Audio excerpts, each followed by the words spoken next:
Welcome to Sunny's Mindset Lab podcast. Today we're exploring The Untethered Soul with its author Michael A. Singer. This book takes us on a journey inward, exploring consciousness, inner freedom, and what it means to live beyond the limits of the mind. Thank you, Sunny.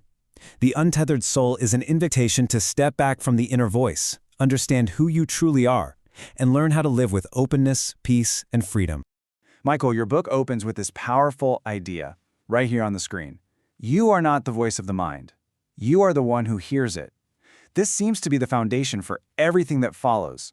Can you unpack what that really means for someone hearing it for the first time? It is the single most important distinction a person can make on the spiritual path. You see, from the moment we wake up until we fall asleep, there is a voice talking inside our heads. It never stops. We get so used to it that we don't question it. We assume that voice is who we are. But if you are hearing the voice, then who are you?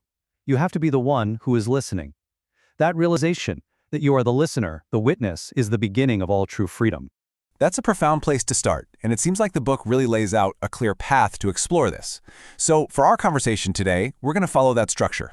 We'll start with that voice in your head, then we'll get to know what you call our inner roommate. After that, we can dive into that essential question, who am I? And finally, talk about how to become what you term the lucid self. Does that sound like a good roadmap? Yes, that is the natural progression of the journey inward. Great. So let's dive into that first part, the voice in your head.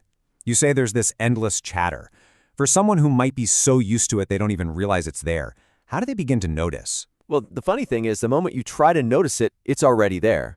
If you ask yourself, do I have a voice in my head? The voice that answers, no, I don't, is the voice. It's the narrator. It's constantly judging, worrying, planning, and commenting on everything you do. The first step isn't to stop it, it's simply to notice that it's talking. You give a great everyday example in the book about forgetting to call someone named Fred. Could you walk us through how the voice operates in a simple moment like that? Of course. Imagine you're just driving your car and a thought pops up, wasn't I supposed to call Fred?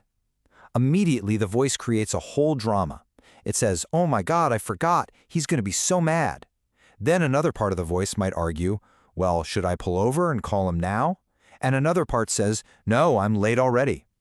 The voice doesn't actually care which side wins. It just loves to talk and create problems. It turns a simple forgotten phone call into a source of inner turmoil. And that chaos it creates leads to what feels like the central question of this whole section. If you're hearing all that internal debate, who is the one doing the listening? Exactly. That is the pivotal insight. And you don't have to take it on faith. You can experience it right now. Just internally, in your mind, say the word, hello. You heard that, didn't you? There was a voice that said hello, and there was you, the one who heard it. That listener, that awareness, that is effortlessly hearing the thought, that is who you truly are. We just get so hypnotized by the show, by the chatter, that we forget we are the audience. So you're making a clear distinction here between the subject and the object. Can you explain how that helps us get some distance from our thoughts? It's a very simple and direct way to see the truth. If you look at a flower pot in a room, you know you are not the flower pot. You are the subject, the one who is looking. The flower pot is an object of your perception. The voice in your head is no different. It is just another object passing through your awareness, like a sound you hear or a sight you see. The problem is, we treat this one object, the voice, as if it were the subject, but it's not. You are the subject, and the thought is just something you are aware of. That makes a lot of sense. But why? I mean, why is it talking all the time? It seems so counterproductive. It serves two primary subconscious functions. First, it's a way to release pent-up energy. If you have nervous energy, fearful energy, or even desire, the mind will talk about it to let off steam, much like a tea kettle whistles. The second reason is that it tries to create a sense of comfort. By narrating the outside world, oh, look at that dog, that's a nice car.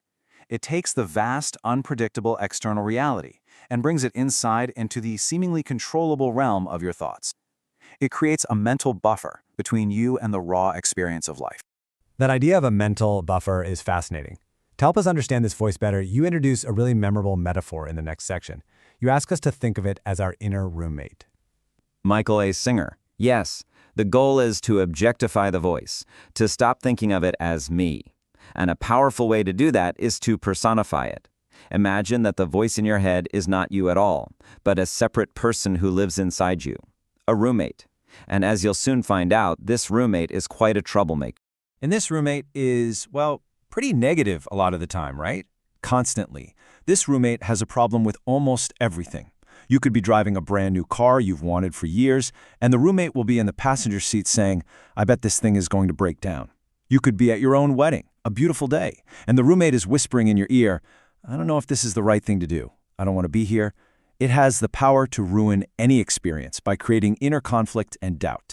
So you actually suggest an exercise. For one day, imagine this roommate is a real person sitting next to you, saying everything it normally says inside your head, but out loud. What does that practice reveal to people? Michael A. Singer. It's incredibly revealing. If you actually did that, you would realize within an hour that this person is completely neurotic. They're anxious, they're conflicted, "I want pizza," and then 5 minutes later, "No, you can't have pizza, you're on a diet." They're constantly second-guessing every decision. Did you lock the door? Are you sure? You would quickly see that this is not a person whose judgment you can rely on. And that brings up this powerful point from the book. After observing this roommate for a while, would you ever ask them for serious advice on your life, your finances, your relationships? The answer is always, of course not. You'd never turn to such an unstable, fearful person for guidance on the most important aspects of your life. And yet, this is exactly what we do. Every single day, we listen to this inner roommate's terrible advice and let it dictate our choices, our moods, and our entire lives. So what's the solution then? How do we evict this roommate? You don't need to evict them or fight with them. That just creates more noise. The first and only step you need to take is to stop identifying with them. You simply recognize the voice for what it is, a neurotic inner roommate. You create a separation. You step back and become the calm, quiet observer of the roommate's melodrama. True freedom begins the moment you commit to identifying as the one who's watching, not the one who is talking. This separation leads so naturally into the third part of your book. Once we realize we're not that voice, we're not our roommate, the next obvious question is, well, who am I? Precisely. And this is not a question to be answered with another thought or a new label. It is a process of investigation, of peeling back the layers of everything you are not to discover what remains. Okay, so let's peel back those layers. The first and most obvious identity for most people is the physical body. Why are we not our bodies? Because the body is an object that you perceive, and it is constantly changing. The body you see in the mirror today is not the same one you had as a child, and it will be different again in 20 years. But the you, the consciousness that has been looking out through those eyes your entire life, has been the constant. You have been the subject witnessing the object of the body as it grows and changes. Okay, so we're not the body, but what about our thoughts and emotions? They feel so deeply personal, so much like me. They feel personal because we are so identified with them. But the same logic applies. An emotion, like sadness, can come over you. You experience it. Then it passes. But you remain. You were there before the sadness, during the sadness, and after the sadness. The same is true for thoughts. In moments of deep meditation, or even just quiet presence, thoughts can cease. In that silence, do you cease to exist? No. You are still there, aware of the absence of thought. You are the empty stage upon which all thoughts and emotions play their part.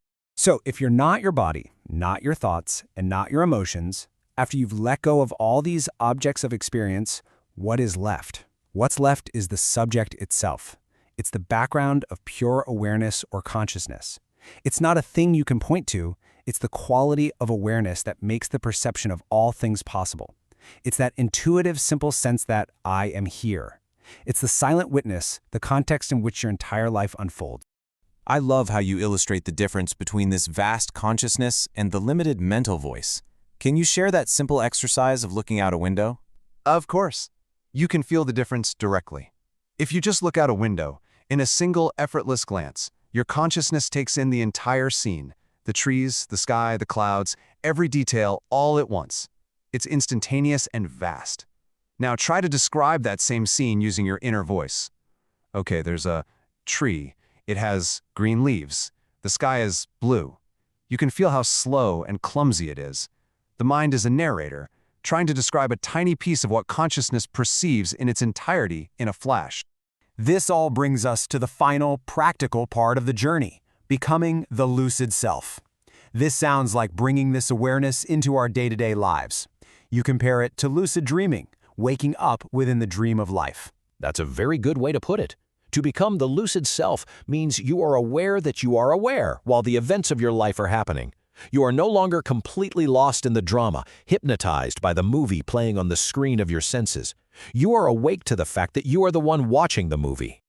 And yet, most of us are lost in that movie most of the time. How does that happen? How does our awareness get so absorbed? Michael A. Singer. It happens in a few distinct steps. You begin from your center of consciousness. Then your senses, your eyes, your ears, are drawn to an object in the world. Immediately, your thoughts and emotions synchronize with that sensory input. For example, you see something you desire, and thoughts about getting it and feelings of wanting arise. That combination is so powerful that it pulls your awareness completely into the experience.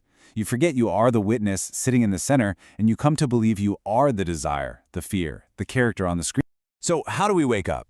What's the key to snapping out of that trance and becoming lucid again? Michael A. Singer.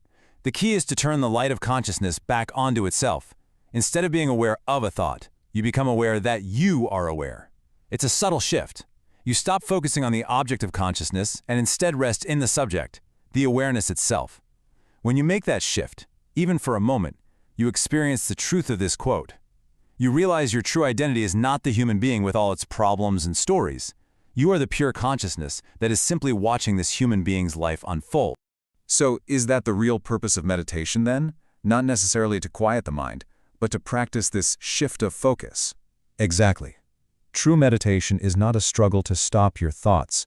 It is simply the practice of returning to the root of your being.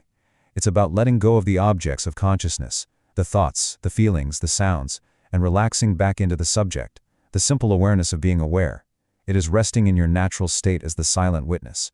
That is your true home. Michael, thank you for guiding us through the Untethered Soul. This conversation gives our listeners a clearer understanding of consciousness, inner freedom, and what it means to live with openness. Thank you, Sonny. I hope these ideas help listeners step beyond their inner limitations and experience the peace that already exists within them. This has been Sonny's Mindset Lab. Thank you for listening, and we'll see you in the next episode.